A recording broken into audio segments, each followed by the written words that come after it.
Hello, friends. This episode of the podcast is sponsored by Hanky Law. Hanky Law likes solving your problems when they happen, but loves anticipating them so they don't. They provide real people with real solutions to help get your life moving forward. Hanky Law provides criminal defense, family law, personal injury, and civil law. Listen, the legal system can be intimidating and scary. If you find yourself in the legal system, it's important to have lawyers who can explain the process, navigate the legal system, and protect your rights. Hanky Law's experienced attorneys use their knowledge to skillfully defend their clients. Maybe your family is needing representation during a stressful or emotional event. Hanky Law can help.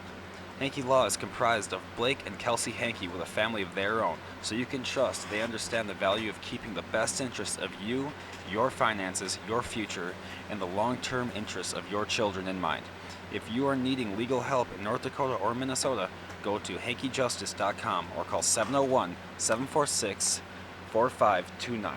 Hanky Law, counselors and attorneys at law.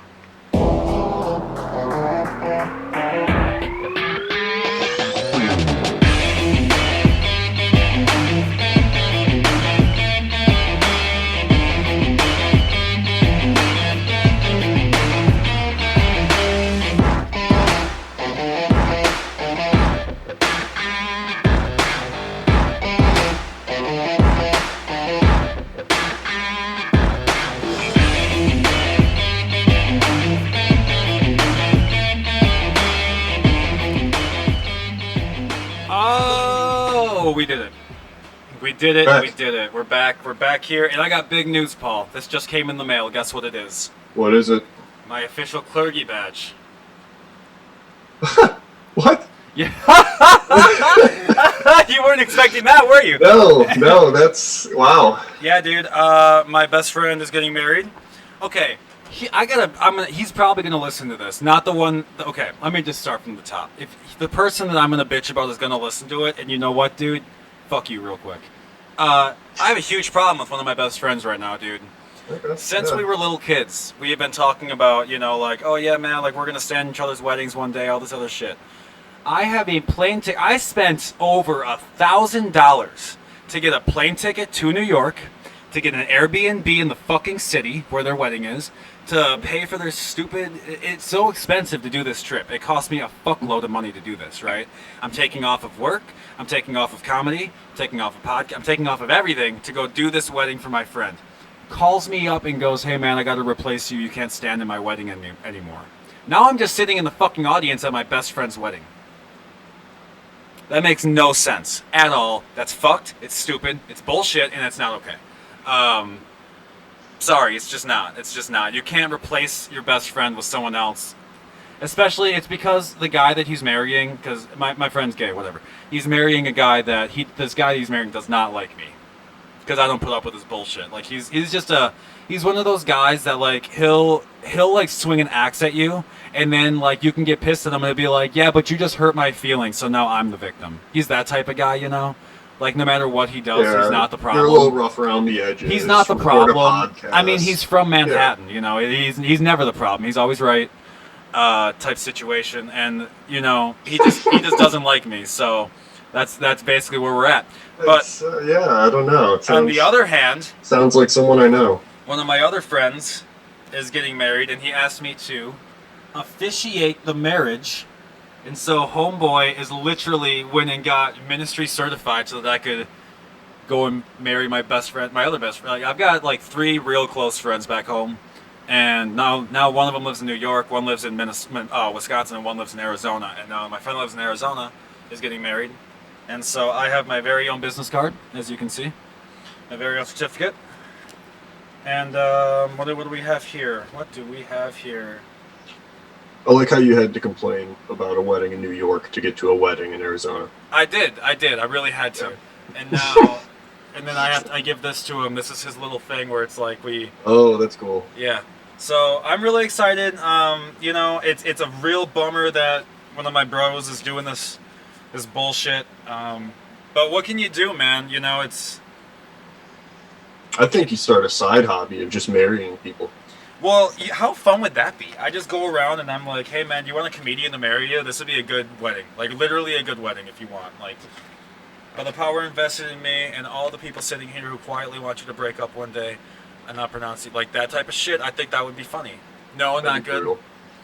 Needs work for sure. I just thought of it like 1 second ago. I know, You gotta give me a minute. But yeah, so I'm just excited to show the audience. If anyone wants to get married and you are in the California, Nevada, Arizona region, I am able to marry you in those 3 states. So that's my news for today. So yeah, I just like my little clergy badge. Look at that is pretty funny. Are you gonna like doll it up and get like a collar and all that? No, the guy I'm getting married to has made very. He's reading over the. Did I just say the guy I'm getting married to? You did right now. No. The guy I'm marrying to his wife. That guy. Yes. He's very non-religious. There's gotta be a better way to say that. He's very non-religious. He's military. He's not about it. So. He's reading over it, and he's like, okay, we're going to take that out, replace it with that. So it's very, like, non-religious. There's no collar. I'm just going to be wearing a suit. Okay. Yeah. You're not even going to, like, do an Elvis impersonation or anything? Dude, this kid would kill me. He would literally throw me off the top of the altar, and I'd break my neck on the stairs. He's way taller. He's like 6'3". He would pick me up, throw me right off the damn stairs. He's not 6'3". He's like 6'1", but still. That's 2 inches taller than me. Which is a lot when you're, like, standing face-to-face and you're about to throw down with someone. Yeah. You know? Yeah. Staring him right. And he's got like he hit puberty at like 8 years old, so he's got like the thickest beard of anyone in their 20s I've ever seen. It's crazy thick. Like it's ridiculous. Oh, it looks like he should be playing for like the Little League World Series. It looks. Yeah, just. Hey, Little League World Series! I want to give a quick shout out to one of my hockey players, Bryce Mattern of the Plains. He's on the Little League World Series team. You can watch him on TV. I'm just very proud of him. Just very, very proud of him. That's it. I coached him back in hockey back in the day, and now he's on the Little League World Series, and I'm just proud of him. So that's it. Just cool. A quick shout out. Otherwise, what's up, dude? Anyway, let's get into sports. What's new? Or you know what? Let's talk about you. What's new with you? You got your window open there. You changed your office a little bit. Yeah, nothing too out of the ordinary, you know. Steady as always. Yeah. Yeah. Nothing. Working. Treating your just girlfriend, working. doing that Monday stuff. to Friday. Yeah. Oh yeah. Costco membership and all. Hey man, I have a Sam's Club membership. I can't complain. Plus, how good are those deals? You go in there and it's like, especially you go into the area of the returns and they can't like resell them as fully priced items. Oh, I was so excited when samples came back. Bro, Costco. 60-inch TV. 60-inch flat panel Samsung TV, the smart thing, all that other shit. It works. $249. Makes no sense. Like, for fuck's sake, Oh yeah. Even if you buy it, turn around, sell it for $400. That's a good, like, you know, it's. Mm-hmm. I love it. It's been working for me for years and years and years. So, yeah, no. Going to the clearance section of the Sam's Club Costco's and stuff. Going to the frozen section, you get your little sampler. Oh yeah. Well, I've gotten into this habit of just pre-made meals on Sundays. So I just make like 3 days worth of dinners and stuff from that Sunday night. And, Oh, okay. Yeah. Dude, Makes it a little easier. I can talk about it now because the show just wrapped last night / this morning. You guys should check out on HBO Max coming this fall. It's called Finding Magic Mike. Ladies, you're familiar with Magic Mike. All 3 of you that listen to this podcast. All the rest of the men, tell your girlfriends about it. It's a show called Finding Magic Mike where all these contestants come from around the world and compete to be the next Magic Mike Live. Because here in Vegas we have a live performing Magic Mike show. And, dude, it's one of the best shows. Like, Donnie and I went and watched the shows, and we were in the audience, and we got paid to do some other stuff there. We did some acting work and stuff. Whatever. Who cares? But you can see my smiley face on HBO Max one day. And, dude, this show was fucking spectacular. Spectacular. I got paid to watch the best show I've ever seen in my life. And it's going to be on HBO Max. It's the fucking best. I don't even want to ruin it, but it was like, if I'm trying to think of, you know, Cirque du Soleil, all the women who jump around and dance and stuff, turn it into shirtless men swinging around, and then there's also women that dance with them as part of it, but it's obviously a shirtless men's show. It's for women. Yeah. It's Channing Tatum's show. Is it an episode or is it just like it's a multiple? series? It's a series. Okay. Yeah. So it's going to be following the story of these 10 contestants who showed up. Like there's a French guy, and then there's all these professionals who are already doing it in with the other contestants, so they look like they're mixed into it, and they're all so fucking good. It's hard. And none of these guys have danced before this. They just showed up off the street, and then these choreographers and people behind the scenes taught them how to do this stuff. Incredible. Oh, really? Incredible. Wow, that's pretty impressive. Incredible. Like they have the ropes where you swing around and you go up in the top and you spin and you do like it's good shit. This has been the favorite thing. One of my favorite things I've ever worked with. This has been very fun. It was at the Sahara. You'll be able to see my very beautiful face if you have Magic Mike Live on Instagram or whatever. You'll see me in front of the Magic Mike poster, like that, and like there's Magic Mike Live behind me. You can see me. It's good. It's that just face good. shot out there. I'm just excited to be doing stuff again. You know, that's all it comes down to. If I'm fucking back at doing like my type of work again. I love podcasting. Don't get me wrong, but like I really love doing comedy and acting. I really fucking do. And so it's good to be back into it. Even though the mask mandate is back and everyone's trying to shut down again. That has not deterred me. If I die, I don't care at this point because I'm about to starve to death from not having any fucking money. So whatever. If Corona kills me or hunger kills me, I don't care at this point. I'm going on the road. Fuck you. I've got a feeling that when the unemployment benefit ends, there won't be a shutdown. What's that?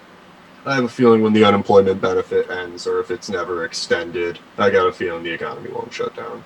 Dude, I got mine. I literally got my unemployment benefits denied.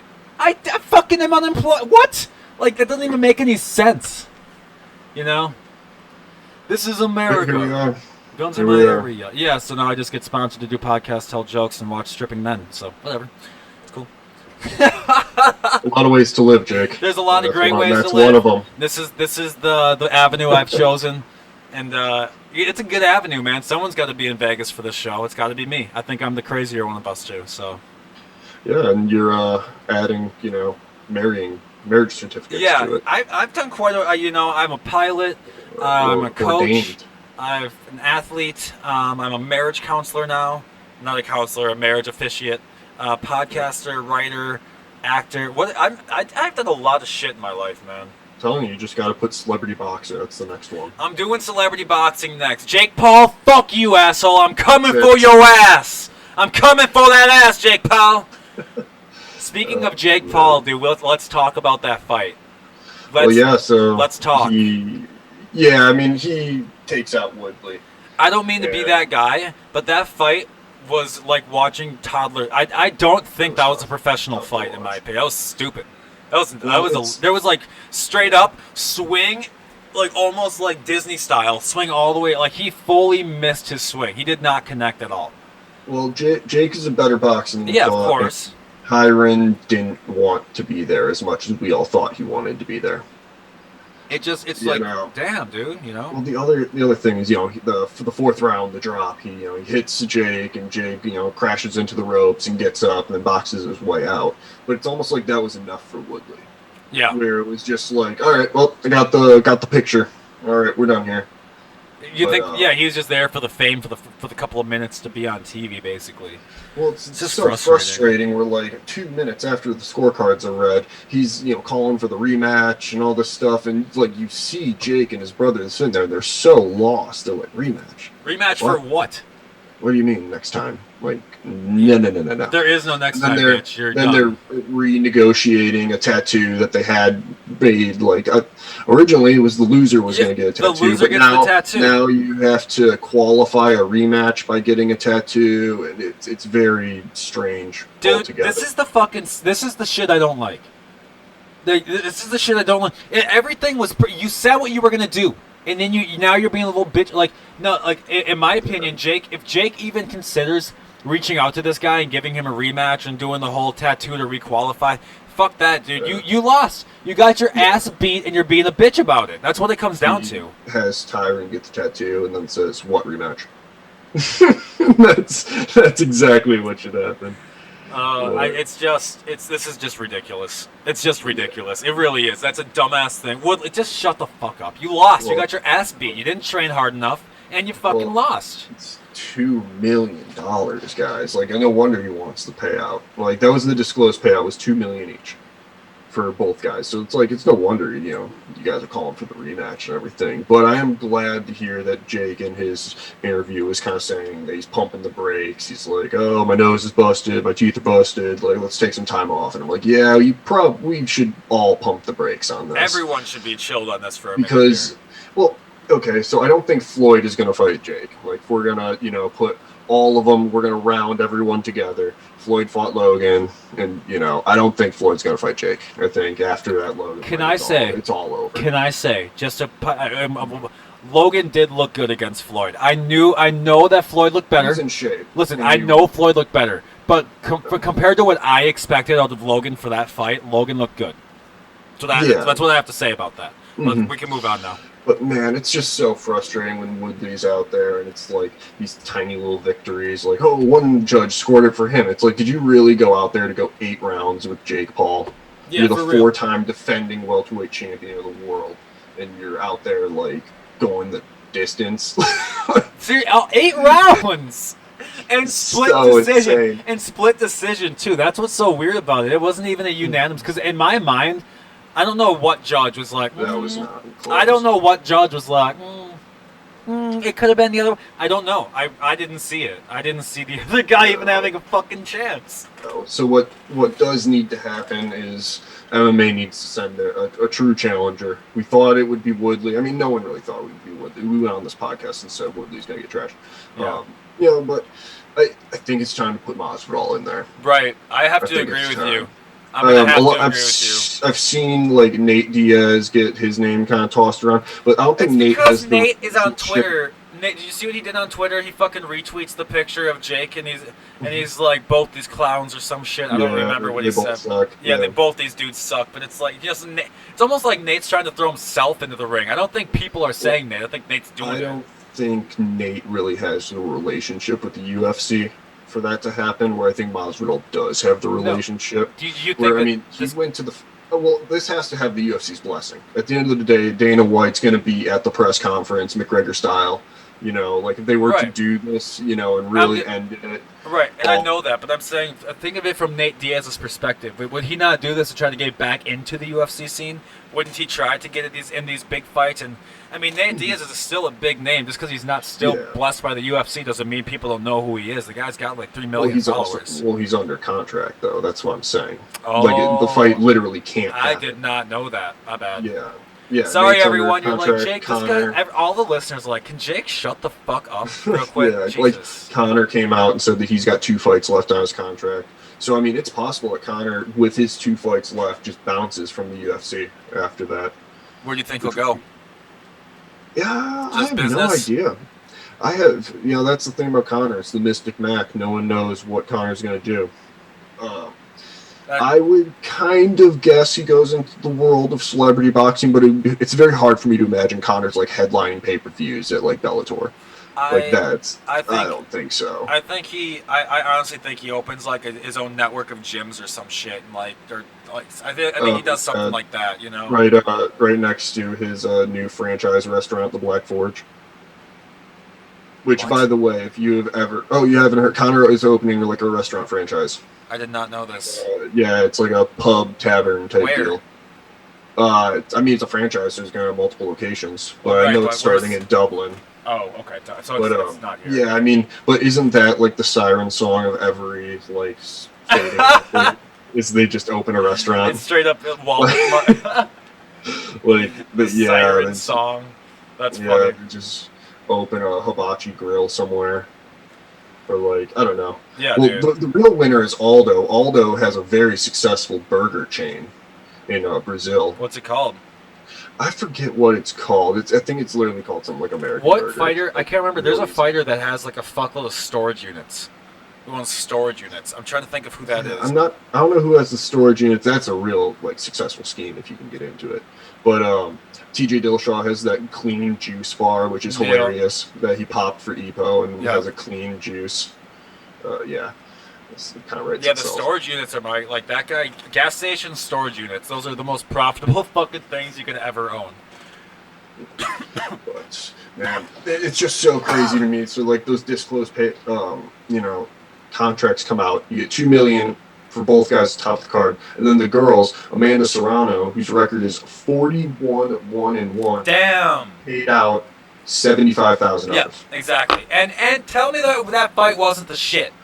It was, not only was it amazing, but that was for a belt. The girl is calling out Katie Taylor, who's an Olympian, who's 18-0 herself. Like, that is the pinnacle. Like, that's arguably 2 and 3 if you don't count, Clarissa Shields is number 1 Right. For women. But yeah, well, the other thing is they have 2-minute rounds. You're gonna tell me 2 amateurs like Jake Paul and Tyron Woodley get 3-minute rounds? They go 8 Right. 3-minute. Right. And Right. what? Right. No, I think, and boxing honestly, needs to this step is up. well, this is the shit that women complain about. Like, I don't know a single woman in MMA that's like, no, I'm cool with how we're babied in the sport. I don't know a single fucking one. I think they want their time to goddamn shine, and Dana fucking give it to them. They deserve it, dude. Boxing is tough. These women have been out here fucking throttling it, and putting on great shows, and people watch. It's not like people aren't watching. They have the viewers. They have the advertisers. Pay your fucking athletes.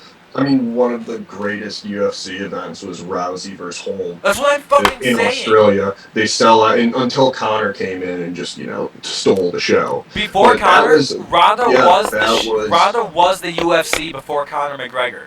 Period. Yeah, and I mean, and if the promotion got behind Amanda Nunes, like the Nunes could do the same thing. Right. Well, why aren't they? Explain that. I'm trying to think of why they would. What's wrong with why would they get behind her? Just because she doesn't have the personality for the public figure, or what? I think that could be part of it. I don't know. I'm not exactly sure. But I also think that the owners, like, that was not. If you've listened to the Joe Rogan podcast, he talked about it probably 100 times. But he's saying that when he was at the event in the stadium, he was hearing some executives talk about how Ronda was just going to run through Nunes, and he's standing there like, I don't know, guys. Like, I'm the only one in the room that knows what's about to happen. Am I the only one in the room that? Yeah, like literally, the executive just thought it was like Ronda versus some girl on the poster, dude. And that got destroyed. That is how powerful name recognition can be, and that is why we have the presidents that we have. Sorry. Well, you're telling me. I mean, at the same time, I'm guilty of it too, because if you put Brock Lesnar for the heavyweight, anything. Oh, I'm there. Yeah. I'm not only there. I'm taking off work. VIP, I'm circling the calendar. Not only am I there, I'm taking off of work. Yeah. I have the backstage pass. I'm fucking in. Hey. Yeah, right. Like when he took out Mark Hunt, that was so amazing. I was telling everyone I knew that he was going to smash Mark Hunt. Dude, I would have loved to be in the room when everyone's talking about Ronda smashing Nunez and Rogan's just on the couch. It's like that meme of the guy looking around. It's just all the question marks over his head. And it's just, oh my gosh. Like, these guys really think. Okay, that's funny. That's a classic case of that. That's why you should always listen to the engineer over the manager. It's the same thing. You listen to the guy who actually knows the fighting over the executive. Just because you know marketing doesn't know you know the fighters. Yeah. Well, then everyone forgets that the co-main event of that was Joanna Jędrzejczyk versus Valerie Letourneau. Just another girls' Just another large, insane fight. Epic, just war between those girls. Yeah. But yeah, so it'll catch up. The more that we see absolute nonsense like this, and dude, the shills over at Barstool. Oh my god. What? Well, first off, I'm very glad that those guys lost the amount of money that they did betting on knockouts. Me too. You guys deserve to lose every penny for betting on that nonsense. We have talked about Barstool betting. You guys are frauds. What the problem is we can, say the frauds and this, that, and the other, but they're ahead of the game when it comes to streaming, and they're ahead of the game when it comes to, bringing this to, sports, to, the frat bro. Well, yeah, obviously, they were the first, and no one's saying that that's not the case.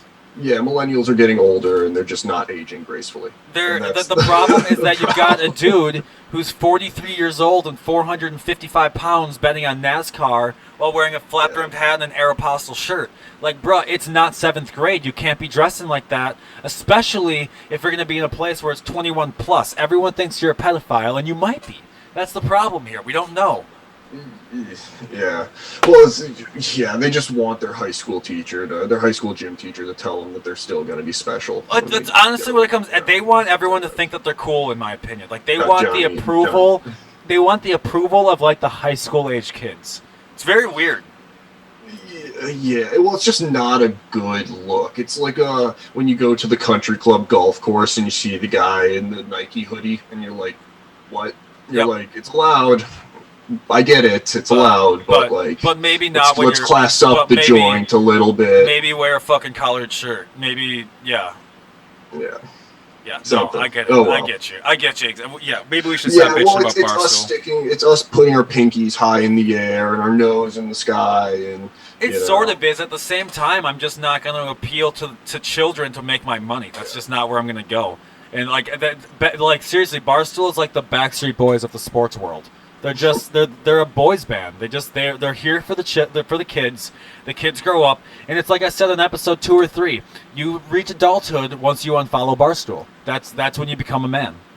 Well, it's like what Barstool Sports is now used to be 10 years ago. The guy at the end of the Applebee's bar who's Right. telling you about his fantasy football Right. trophy. Like, it's the same people. It literally is. It's, I think I saw him at the bar. No, I'm kidding. yeah, No, no, for real. the guy's telling you, he's like, the smart money is on the Chiefs every single year. And, yeah. But, oh well. Do you want to hear something funny? At the end of the day, we have to send Masvidal in there just to get rid of this Jake Paul guy. It makes sense for a lot of reasons because one, the UFC owes Masvidal bigly for taking that shellacking to Usman in the rematch. Takes it on relatively short notice. Takes it like in Florida. Yeah, it was not a fight that was good for Masvidal. Yeah. And yeah, I mean, he kind of got posterized. Well, The UFC owes him one. There's a weight disadvantage, which Jake Paul's all about. He's all about fighting guys 20 pounds lighter than him. And I think Masvidal doesn't have the boxing where Nate does. I think Jake really would not. He wouldn't box Nate. That doesn't make any sense. I don't know But he why that would made me go laugh. against- Right. he's all about boxing the guys 20 pounds lighter than him. That was funny. I don't know why. Yeah, that I was mean so that's his shtick. That's his thing. Like he'll never fight anyone who's like close to him in size. I mean, look at Conor. Conor had knockout power at 145. He had speed at 155. He had really nothing at 170 in terms of anyone else. What he had at 190 pounds. What 5'8", 5'8", 190 pounds. Right. Like, what would that tiger on his belly look like? The thing would look like the tiger at the zoo. Right. No, it would look like a turtle. Yeah. No, for real. I get you. It's just it's weird how the fighting world's become like it's just weird. Even since we've started podcasting, it's been changing. Yeah, well, I think a lot of it comes from the pent-up frustration with boxing, where like these matchups that we want Tyson Fury versus Anthony Joshua, and we're not getting it. And we want Canelo versus the world. We want Ryan Garcia versus Gervonta Davis. We want all these things, but it's just these promoters are just holding them up, and they're waiting until they can actually pay top dollar for tickets. Is that what it is? That's what it is at the end of the day, because people are getting a little nervous. You can go to Mexico City and have a fiesta with 16,000 people in the stands, but what they want is Dallas Stadium, and they want to pack that thing. I see. So it's like, why, do it right this second when you can punt a year down the road, hope a vaccine works, hope testing across the country works, hope coronavirus isn't a thing, and then make hundreds of millions of dollars. I mean, we're talking about $2 million for these guys. Canelo made $15 million in his last pay-per-view to knock out a dude, Billy Joe Saunders. Yeah. $15 million. Yeah. Like, that's some serious coin, man. That's some fucking baggage, dude. That's yeah. Dude, yeah, well, that's a legit fight. That's not like... most, I guess, because I don't know the number breakdown. Maybe you know more than I do, but like, dude, does the most revenue from fights come from like in-person ticket sales, or does it come from like pay-per-view? Where's the most of the money coming from? So that's what made Floyd a genius, is that Floyd recognized that right away. So he started his own promotions, like, the Money Team, the Mayweather Promotions. And so he was getting 60 cents of hot dogs being sold. He controlled the price of the beer, whether it was $5.50 or $6. So that's where he was getting his money. But when it comes to contracted fighters like Canelo, he's going to kind of thrive off the pay-per-view. which is why it kind of almost behooves him a little bit to just be fighting as rapidly as possible, which is what we've been seeing. He's just been globe-trotting right now, smashing everyone on pay-per-view. Yeah. And he doesn't care how many people are in the seats. I get you. So, but his promoter, the promoter, cares all about the seats. Because how are you going to get his money? Right. So that's I see. So there's a fucking yin and yang between the promoter and the fighter to get. I get you. And obviously, the interests are both aligned. They both want the most amount. Like, what did Chael Sonnen say? He was like, you want to have the easiest fight for the highest payday with the most amount of people in the seats. And that's literally what Sean O'Malley said 2 weeks ago, and everyone got mad at him. Where I missed that one. What did he say? He turned down the Frankie Edgar fight. Oh, and I knew that, but I didn't know he said that like out loud. Well, he came out and said he was like, if Frankie wants to get taken out, he can do it in a month in Vegas because I don't want to pay New York taxes. Yeah, and what's wrong with that? Nothing, and that's what Sean was saying. He's like, I'm in shape, I'm ready to go. He's like, I just want to make a ton of money. Yeah, he just wants to get rich. If this is a fight that you guys want to make so badly, you guys can wait 4 weeks. You can, and they fucking can too. The amount of time that I've seen the UFC put off a fight or two because of some bullshit, you can fucking make it happen. I mean, the pinnacle was the picograms with Jones. Yeah, for real. Fly the entire card across state lines. It's whatever. You can see how frustrated I am on my face. That was dumb. But so Sean. Oh, hello, hey, kitty. But yeah, I mean that's another thing where the promoter wants Frankie Edgar on the East Coast, where Frankie is from. He's always fought on the East Coast. He's fought at MSG multiple times. His coach has a pizzeria there. Why don't they it's fight the in Jersey? grassroots over there. What was that? Why don't they go over to Jersey then? Taxes are lower in Jersey. Because the card is at MSG. Oh, I see. And it's headlined by Usman versus Covington too. Oh, so bummer. But what O'Malley was saying was it's just the same thing, where it's like, why would he gets paid the same amount? Yeah.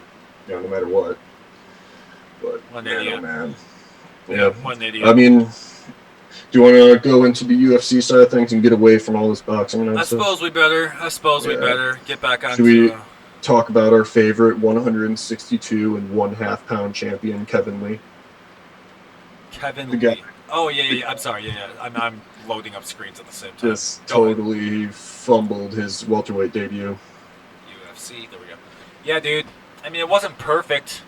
Well, he thought he was. I mean, not he thought he, but But the game plan was go out there, have like a Nicholas Dalby wrestling-like performance, and turns out D-Rod is really big. And after about 7 minutes of wrestling, he was just exhausted, and D-Rod started piecing him up. But yeah, it's just kind of annoying. You got Kevin Lee coming out now saying he's like, oh, well, 170 this, I should be at 155. It really needs to be a 165-pound division. And it's like, well, there's not. That's not how this works. You can't just say... Yeah, it's a 162.5-pound division. Why not? Like, sure. That's not how that works. No. That's not how any of this works. No, well, it's just, I mean, Kevin Lee is very interesting. He's like super competitive, super, very good media presence. But yeah, he's like 0-4 now. Well, whoever put odds on fucking D-Rod made out like a criminal. He fucking 125 plus on him. Yeah, it was sweet. That was definitely sweet. The biggest win of the weekend was definitely Jake Paul by decision at plus 800. Yeah, well... That was wild to see that line. Sort of, because... Sort of. I still don't get the split decision. I don't get it. No, it's just... I don't understand. I don't want to talk about it. It's just boxing being boxing. It's just very classic nonsense where it's just someone closes their eyes and starts putting down 10s and 9s. And I don't know, man. Like, we see it in MMA. We saw it last week with Sam Alvey. The guy had literally a 2 points in eye poke deduction twice. And somehow Sam Alvey loses. Yep. How? Yeah, I don't get it. Telling me either. Sam Alvey didn't win one round? I mean, there are people that say Sam Alvey didn't win one round. And it's like, okay, that's cool. But it's like, you're going to tell me that, like, really? Okay, guys. Whatever. Oh, my God. This upcoming week, we've got Darren Till versus Derek Brunson. And this is there's going to be a lot of eyes on this because if Till wins, they've been waiting to put that guy on a rocket ship to fight Adesanya, just because that would be fun. Dude, I know this is a little off topic, but the new Oh, UFC show, is it called The Contender or is it The Ultimate Fighter again, or Oh what is it yeah, called? so it's the Contender Series is starting back up. So essentially, you'll have guys from feeder organizations like LFA or Asian organizations. I know there's some African fighting championship wherever, but they've got some real exciting contenders coming out. But And if you they- go out there and you spark someone in front of the big man, he'll give you a contract. So he like just kind of what is? Do you like win a spot or what is it? He just there'll be like 5 fights on a Tuesday night, and then Dana has it's so funny. Dana has a clipboard and a piece of paper, and you can see his handwriting on there of the people that he likes. And he's like, we like this person, this person, this person, and of the winners, and even sometimes the losers, they usually give out 2 to 3 contracts, and then those persons will then populate your prelim fighters in a month. Damn, that's pretty sweet. It is pretty sweet. When does but it it's start? also- August 31st. yeah, tonight. Tonight. Tonight. Oh, my lord. Not only that, but as the show gains notoriety, I mean, O'Malley was on the first season of the Contender Series. Yeah. So they had this is a tried and true product. Yeah. I mean, they wouldn't be on season 5 if it didn't work out. But now you're getting like legit champions, like guys walking in with some gold, some Yeah. ring, and you're gonna see some high level fights, man, and it's gonna be exciting. And then you also get to see like a lot of the UFC's like they start grooming their commentators as well. So you're gonna see like Laura Sanko. I know she's a big one that they're gonna bring on the commentary crew. You got Brendan Fitzgerald. He always does a good job. But yeah, I mean, I'll definitely be watching. Oh. It is always fun with the Dana cam. Like whenever like something does happen, you see Dana like fly out of his chair. You go, oh my god, and his face gets all red. I miss The Ultimate Fighter. That was a great show. Well, it's just like the Ultimate Fighter, 5 times in a night. Well, right, but like just Yeah. the drama of the show was just like 'cause the fighters and shit. It was just good. It's fun seeing behind the scenes of this shit. Because Yeah, you forget that they're people with regular lives. That when you see them on, because you only see them when they're performing. No one sees the practice and the fucking time that it takes to get all this shit done. So like to see how they interact with other fighters off the fucking mat too, and all, it's cool. I like seeing that shit. Yeah, I mean, I think it was one thing when they had like Rhonda and Misha competing in like rock climbing stuff versus like now they're doing like Toyo tire ads. Mm-hmm. So it got a little co-opted, Yeah. but I think the level of competition by far at Contender Series is so much higher than the Well, Ultimate yeah, Fighter. I mean, dude, the Ultimate Fighter was Yeah. round 1 of this fucking attempt at this, So it's a little different. I mean, we saw the last this past week were the last Ultimate Fighting champions from Team Volkanovski versus Team Ortega. Yeah. And Volkanovski had a very good season. And those guys beat the hell out of each other, man. That was a sweet fight between the co-main event. Names are escaping me mostly because I didn't take notes on them. But, hey, those guys fought for it. But looking forward, I am excited for Brunson versus Till, and I think Till at minus 180 is pretty insane. I'm definitely planning on hammering this Brunson line. Brunson is not only on a 4-fight win streak, but a 4-fight win streak where he's been the underdog in all of those fights. Like, that's saying something. And Till is 1-3 in his last 4. He has a very uninspiring win over Kelvin Gastelum, who's been losing quite a bit, to say the least. So, I think Brunson has more weapons. I think he's got more volume. That wrestling is something awesome. I think one of the underreported things is Till. He broke his collarbone a few months ago. And if you've broken your collarbone or had any sort of shoulder injury, that it's tough to wrestle. And for a puncher like Till, for a guy that really thrives on his power, that might be tough for him. Yeah. Damn, dude. But yeah, that is the dog of the night is Brunson. The dude's gonna come in with his bleached hair, and ever since he bleached his hair, he can't lose. He's gone Super Saiyan. Ever since he bleached his hair, he can't lose. I'm telling you, he's gone Super Saiyan. Oh, Jesus. Dude, I'm just excited. That's all it comes down to.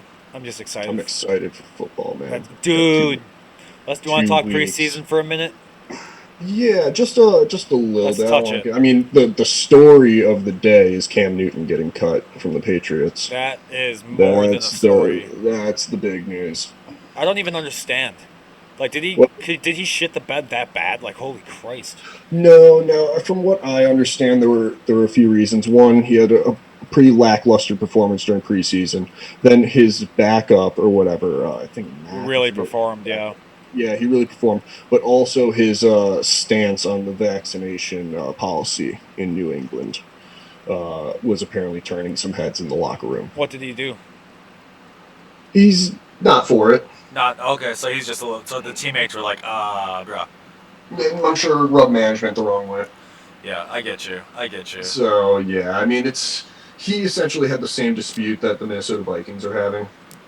But I mean, we'll see. It's gonna just be hilarious. Like come at the actual season, when we're watching guys on Twitter like freak out over fantasy football. Due to COVID this, COVID that. I don't. I guess. I mean, the LA Rams couldn't even play in their own stadium. They were literally playing in Arizona last season. I just. I hope people listening understand this real quick. Paul, you've been vaccinated. I've been vaccinated. We've been doing this podcast the entire time since we've been vaccinated. We were unvaccinated when we start, vaccinated ourselves, and we're actually still here after the vaccination. So, me coughing, you're like, Jake, this isn't a good time to talk about health because I'm coughing my lung up, but clearly it's fine. I don't know a fucking person. Yeah, I got a little like, I had to show, vaccination. Uh-oh. Did we lose him? What? Did we lose him? So.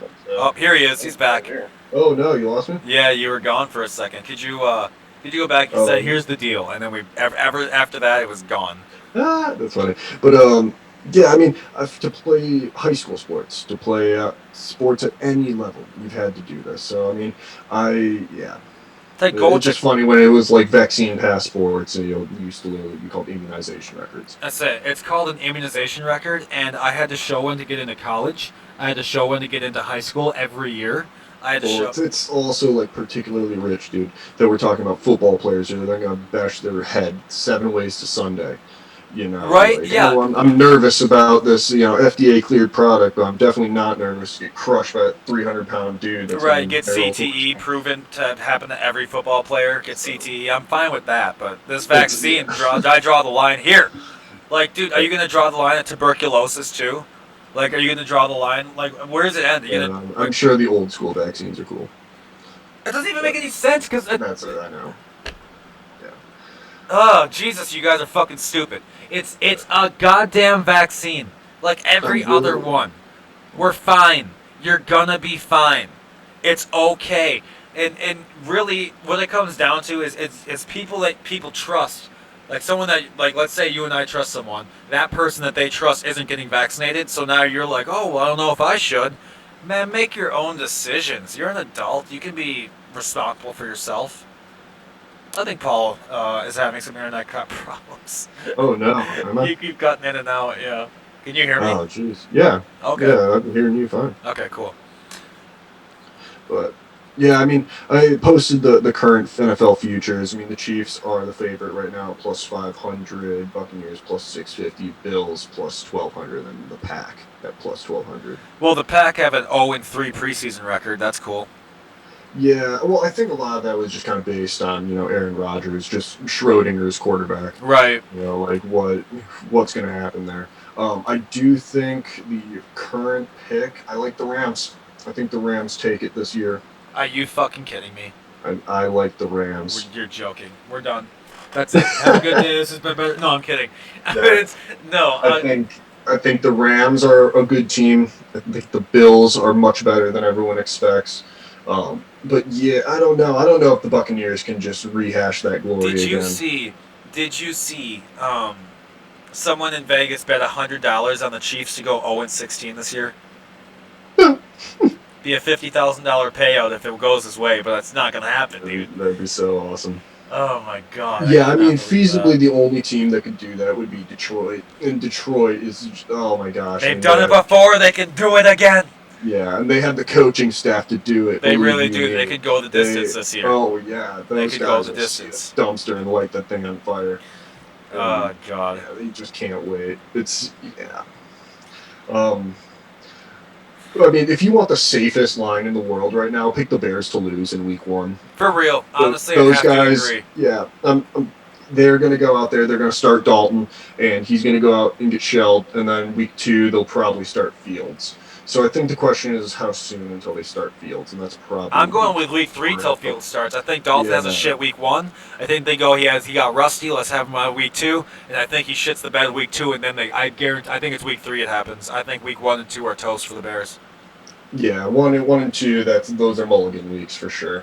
They're gonna try to figure out what. I think the Tennessee Titans are gonna fucking throttle it this year. I really do. I'm proud of my boys. I hung up a flag. I think they're gonna do it this year. I don't think they're going to the Super Bowl, but I think they're gonna do pretty well this year. I think they go to the AFC Championship. I really do. I think they lose in the AFC Championship like we do, but that's neither here nor there. Well, I don't mean to cut it off early, but I really have to take a wild shit, man. Like this is actually a little crazy. So, anything else you want to say? No. I mean, we'll do that MMA futures podcast eventually. I've got my notes right for them here, but yeah, just another week, a better life.